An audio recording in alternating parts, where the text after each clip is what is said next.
राम तीर्थ सत्संग मंडल के तत्वावधान में लता कुंज अजमेर रोड आगरा से ये कार्यक्रम अपनी निरंतरता के साथ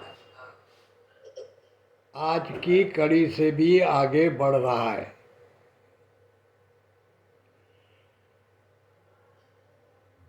आज वर्ष का अवसान है, last day of the year, और ये कहा गया है कि मधुरेण समापयेता। भाई, जो समाप्ति हो वो मधुरता से हो, मीठे से हो। भोजन कर लिया, बस आखिर में मीठा घास खा करके पूर्ण कीजिए। पूरे संवत्सर, पूरे वर्ष हाहाकार रहा, द्वंद्व रहा, संघर्ष रहा, खट्टी मीठी हर प्रकार के रस का आस्वादन हुआ, और ये गत वर्ष का जो समायोजन चल रहा था ये अपने अंतिम पड़ाव पर आ गया। नया सत्र प्रारंभ होगा। ये सत्र पूर्ण हो रहा है तो मधुरेण समापयेता। इस वेदा में जब हम विगत से निकल रहे हैं तो मधुरता के साथ निकलें। कुछ मीठा मिलना चाहिए। मधुर होना चाहिए, मधु होना चाहिए। कैसा मीठा हो? वेद कहते हैं भूयासम मधु संदृशा। ऐसा कर दो प्रभु कि आने वाला वर्ष मेरी अपनी सत्ता के मधुमयता से, मेरे मीठेपन से, मेरी मिठास से आने वाला वर्ष मीठा हो जाए। मैं मधु हो जाऊं, मैं मीठा हो जाऊं। अर्थात मेरे अंदर कहीं कोई कटुता, विषमता, विसंगति न हो। मैं सहज हो जाऊं, सरल हो जाऊं, और जो मेरा अपना रूप, स्वरूप और स्वभाव है वो अपनी मौलिकता में मेरे सामने हो। बना हुआ व्यक्तित्व न हो।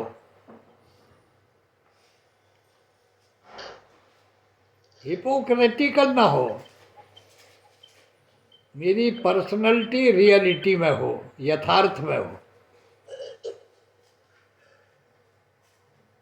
उसके लिए सत्संग से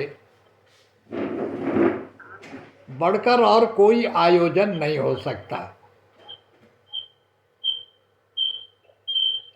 इस पवित्र वेला में जब हम नए संवत्सर में प्रवेश की तैयारी कर रहे हैं तो विगत को, गुजरे हुए को हमें दबा देना है, समाप्त कर देना है, विस्मृत कर देना है, भूल जाना है। एक नया बिगिनिंग, एक नया स्टार्टअप, एक नया प्रारंभ, नए सिरे से गणेशाय नमः करके हमको गणपति मनाने चाहिए।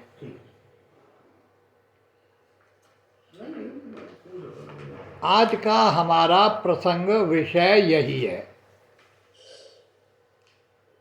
कि नव वर्ष हमारे लिए कैसा हो। क्या ये हमारी आकांक्षाओं का, इच्छाओं का, हमारी दमित वासनाओं का, हमारे अंदर की मांग का एक दहकती हुई अग्नि हो, या सुख शांति की वर्षा करने वाला मधुमेह ये हमारा मधुमास हो, एक नया बसंत हो, नए कोपल फूटें, नए पत्ते आए, नए नए फूल खिलें, वातावरण सुगंधित हो जाए और ये दहकता हुआ वन देव कानन के रूप में, एक बगीचे के रूप में फल फूलों से परिपूर्ण हो जाए, ऐसी हम आकांक्षा रखते हैं। तो आज का हमारा शुक्रवार का दिन विगत को विसराने का और आने वाले कल को संभालने का संदेश देता है। जो हो गया, जो गुजर गया, गतम न सोचामी, अब उससे न हमें दुख होना चाहिए, न हमको उससे सुखी होना चाहिए। उसे तो हमें विस्मृत करना है, उसे तो हमें भूलना है। तो मेरे प्यारे सत्संग प्रेमियों, नया वर्ष आपके लिए नया विहान, नई ऊषा आपके जीवन क्षितिज पर सूर्य की उन रश्मियों को उतारे जो रश्मियाँ आपको उष्णता भी दें, प्रकाश भी दें, गति भी दें, और आपकी जो कलियाँ अभी बंद हैं उनको प्रस्फुटित करके पुष्प के रूप में विकसित करें, और आपकी मन की बगिया उन खिले हुए फूलों से और आपके परिवार का और समाज का वातावरण आपके चतुर्दिक चारों ओर आपकी बगिया की जो सुगंधी है उससे महक उठे, ऐसी हम कामना करते हैं।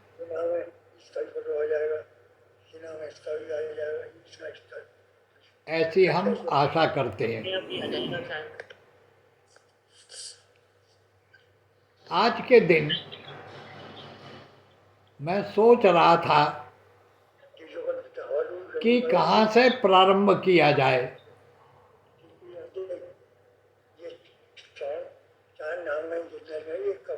भाई थोड़ी देर बंद कर दो बात।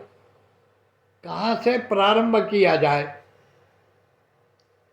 तो मुझे लगा कि हम उस वेद का एक मंत्र लें जिसका संबंध जीवन विज्ञान से है। उस वेद का नाम है यजुर्वेद। ये यज धातु है जो संगति करने के अर्थ में आती है। संगतिकरण, to be associated with, to be harmonised, to be aligned with the environment.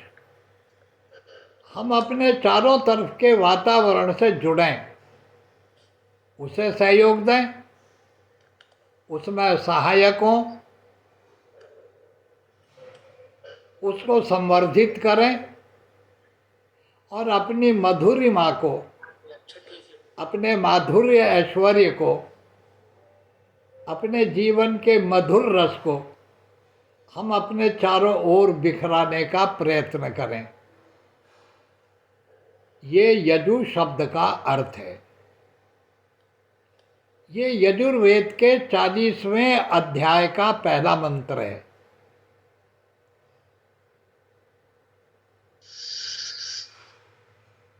ये इसको उपनिषद में ईशोपनिषद कहा गया है। ये ईशोपनिषद में पहले मंत्र में तो ईश्वर की चर्चा की गई, लेकिन जो मंत्र मैं आपके सामने रख रहा हूं ये आपके लिए भी है, मेरे लिए भी है, जो कर्म के साथ जुड़े हुए हैं, कर्म के फलों के साथ जुड़े हुए हैं, ऐसे कर्म से बंधे हुए, कर्म फलों को भोगने वाले, कर्म करने वाले ये जीव आत्मा के लिए, हर जीव के लिए ये मंत्र एक निर्देश करता है।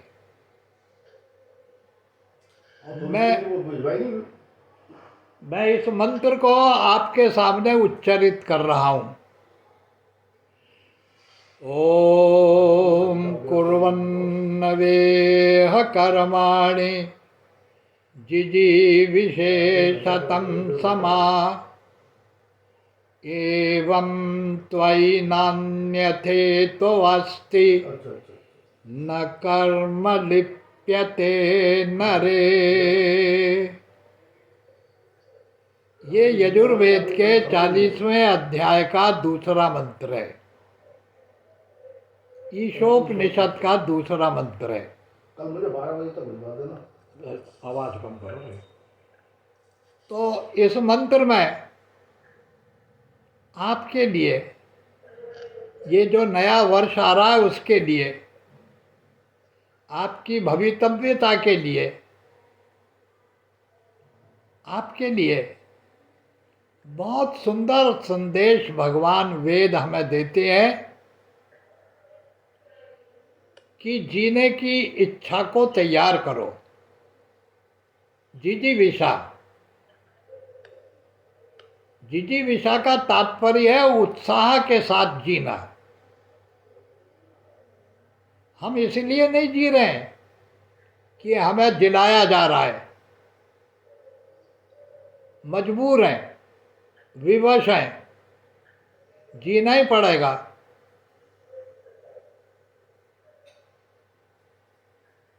ऐसी विवशता कहीं नहीं है वैदिक साहित्य में। आपको उत्साह से जीना है, निराश होकर के नहीं जीना है, हतोत्साहित होकर के नहीं जीना है, उत्साह से भरा हुआ होना है, प्रफुल्लता युक्त होना है, प्रसन्नता होनी चाहिए। इसको अगर मैं फक्कड़ों की भाषा में कहूँ तो मस्ती होनी चाहिए। मस्ती के साथ जिए, दुख भी भोगें तो मस्ती के साथ भोगें, सुख भी भोगें तो मस्ती के साथ भोगें, उत्साहित होकर के। इसको जिजीविषा कहते हैं। आप में जीवन की ललक होनी चाहिए, जीवन के प्रति आपके अंदर आग्रह होना चाहिए। आग्रहित होकर के, आग्रह के साथ जीना है। ये जीवन दंड भोगने के लिए नहीं मिला है,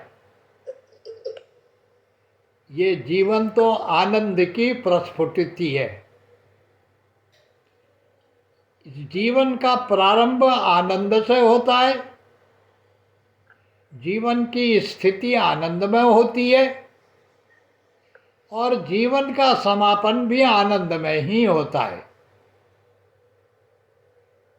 इसलिए भगवान वेद कहते हैं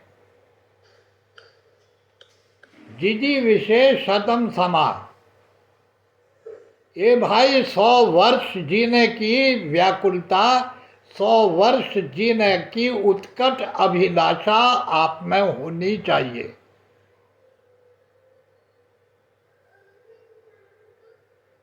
ये 100 वर्ष हमारी बायोलॉजिकल एज जो वेद में मानी गई है मनुष्य के लिए, अगर इसको कोई आदि दैविक और आदि भौतिक ताप न हो, कोई एक्सीडेंटल या कोई बाहर का इन्फेक्शन न हो, और आदमी अपने जीवन को स्वयं स्थित होकर के अगर जिएगा, तो उसका पूरा मैकेनिज्म, उसका पूरा बॉडी प्रकृति ने इस प्रकार का बनाया है कि जो 100 वर्ष तक कर्म करता हुआ जिए, ऐसा बनाया है। कहीं कहीं ऐसा भी निर्देश हमें मिला है, जिस प्रकार से प्रयत्न करके किसी चीज को बढ़ाया या घटाया जा सकता है, ठीक उसी प्रकार से योग आदि के द्वारा, सच्चरित्रता के द्वारा, धर्म का पालन करते हुए संयमित होकर के मनुष्य अपनी आयु को 300 वर्ष तक जी सकता है। जब कोई बड़ा यज्ञ होता है कहीं सार्वजनिक स्थान पर, आप अगर देखें तो यज्ञ की पूर्ण आहुति होने पर यज्ञ करने वाले जो पंडित जी हैं वो अपने चमच में, लकड़ी के चमचे में थोड़ी सी यज्ञ कुंड की राख मिला के उसको काला सा कर देते हैं और सबको देते हैं कि अपने माथे पर लगा दो। उस समय एक मंत्र का विनियोग किया जाता है।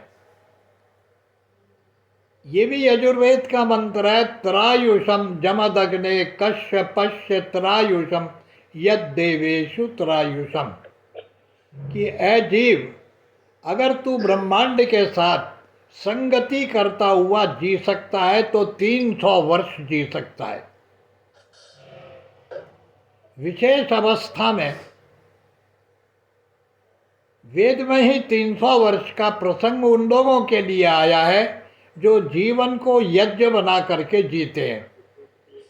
जो केवल मनुष्य बनकर जीते हैं उनके लिए 100 वर्ष की अवधि मानी गई है। अरे लाओ बंद कर दूं, आवाज जा रही है। ठीक इसी प्रकार से ज्योतिष में भी 120 वर्ष की आयु मानी गई है। मेरा आपसे कहने का तात्पर्य है, आज आप संकल्प करें, इस बात पर विश्वास करें, इस बात को धारण करें कि 100 वर्ष तक जीना है। और जीना कैसा है? जिजीविषेता, जिजीविषा के साथ जीना है, उत्साह के साथ जीना है,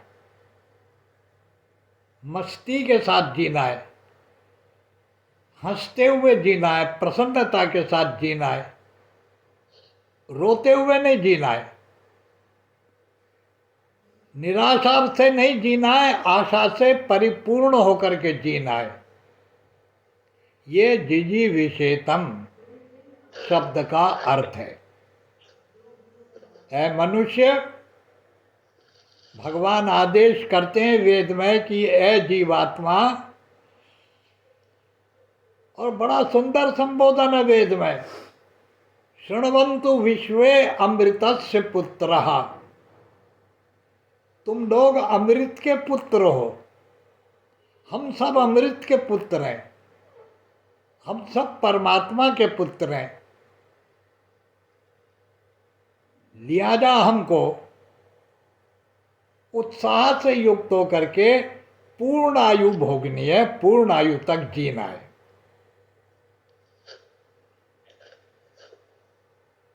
इस पूर्ण आयु को जीने के लिए, जिजीविषा के लिए, एक बड़ी अद्भुत बात वेद ने कही है। तुम्हारे अंदर उत्साह होना चाहिए। वो भोग इच्छा का ना हो करके कर्म इच्छा का उत्साह होना चाहिए। कर्म की इच्छा हो, कर्म के प्रति उत्साह हो हमारा, कर्म करते हुए जीना है। ये कर्म करने का जो वैशिष्ट है, स्पेशलिटी है, कर्म करने की जो विशेषता है, ये केवल मनुष्य को ही प्राप्त है। मनुष्य से इतर जितनी योनियां हैं, ये भोग योनि है। सिर्फ मनुष्य को भोग प्रधान न होकर के कर्म प्रधान बनाया है प्रकृति ने। इसलिए वेद कहते हैं कि भोग इच्छा करके न जीना। भोग की इच्छा तो पशु जगत का धर्म है। कर्म इच्छा का जागृत होना मानव का पहचान है। ये मानवता का लक्षण है। कर्म प्रधान होने का अर्थ क्या है? कर्म प्रधान होने का अर्थ है भाग्यवादी होकर नहीं बैठना है, दैववादी होकर नहीं बैठना है, किस्मत को नहीं कोसना है।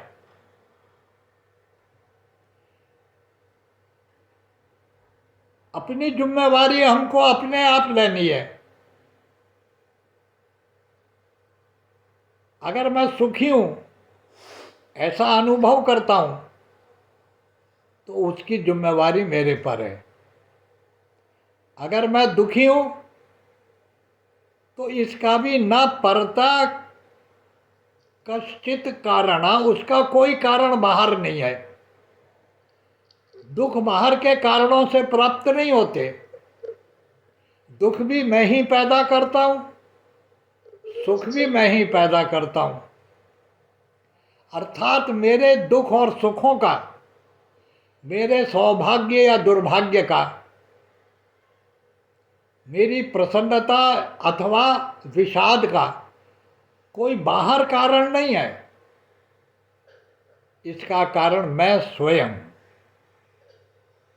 कितनी अद्भुत बात कही है।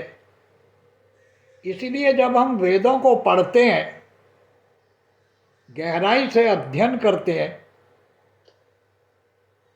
और उन सारे मंत्रों का जो मनुष्य की व्याख्या करने वाले मंत्र हैं, जब उन पर हम गंभीरता से विचार करते हैं, तो हमें सारे वेदों में कहीं भी भाग्यवाद का दर्शन नहीं मिलता है कि तकदीर से ऐसा हो गया या परमात्मा ने तुम्हारे लिए ऐसा कर दिया। सुखस्य दुखस्य न कोपि दाता। आपको सुख देने वाला और दुख देने वाला कोपि ना, कोई दूसरा नहीं है। परो ददाति, दूसरे से मुझे दुख होगा, दूसरा मुझे निहाल करेगा, दूसरा मुझे सुखी कर देगा, दूसरा मुझे उन्नति कर देगा। कुबुद्धि रेशा, ये तो कुबुद्धि वाले लोगों का विचार होता है। अहम करोमि, मैं कर रहा हूं, ऐसा जो अभिमान करते हैं, अहम करोमि, वृथाभिमाना, ये वृथा का अभिमान है। तुम भी नहीं कर सकते हो। होता वही है। जिस प्रकार के कर्म करके तुमने अपना स्वभाव बनाया है, अपनी प्रकृति बनाई है, जिन आदतों के साथ तुमने अपने स्वभाव को जन्म दिया है, संस्कारों को जन्म दिया है, भाई तुम्हारे सुख और दुख के अंदर वही सबसे बड़े कारण है। वेदों का अनुशीलन करने के बाद मालूम पड़ता है कि कर्म की जितनी अद्भुत मीमांसा और व्याख्या, कर्म के प्रति होने वाली समस्त शंकाओं का जितना सांगोपांग और मनोवैज्ञानिक और वैज्ञानिक विवरण वेद में और श्रीमद् भगवत गीता में हमें जो प्राप्त होते हैं वो अद्भुत हैं। इसलिए गीता भी धर्म ग्रंथ नहीं है, जीवन का ग्रंथ है। गीता परमात्मा को प्राप्त कराने वाली पुस्तक नहीं है। गीता केवल भूत प्रेतों से मुक्ति दिलाने वाली पुस्तक नहीं है। श्रीमद् भगवद गीता तो जीवन का व्याकरण है। आप अगर जीवन को जानना चाहते हैं, कर्म को जानना चाहते हैं, कर्म की मीमांसा करना चाहते हैं, अगर आप अपने आप को समझना चाहते हैं, तो आपको वेद के दर्पण में गीता का अर्थ समझना होगा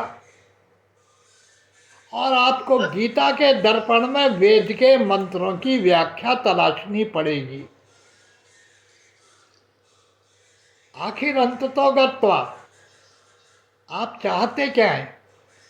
आप यही तो चाहते हैं कि आप अपने मालिक स्वयं हो जाएं, आप स्वतंत्र हो जाएं, आप पराधीन ना हो। क्योंकि पराधीन सुख सुपने हो नहीं। गोस्वामी जी ने कहा पराधीन आदमी को सुपने में भी सुख नहीं मिलता है। ऐसी कृपा करें प्रभु, मैं मन का पराधीन न हो जाऊं, मन का गुलाम न हो जाऊं, मैं अपने चित्त के अधीन न हो जाऊं, मैं केवल अपनी इंद्रियों का गुलाम न हो जाऊं।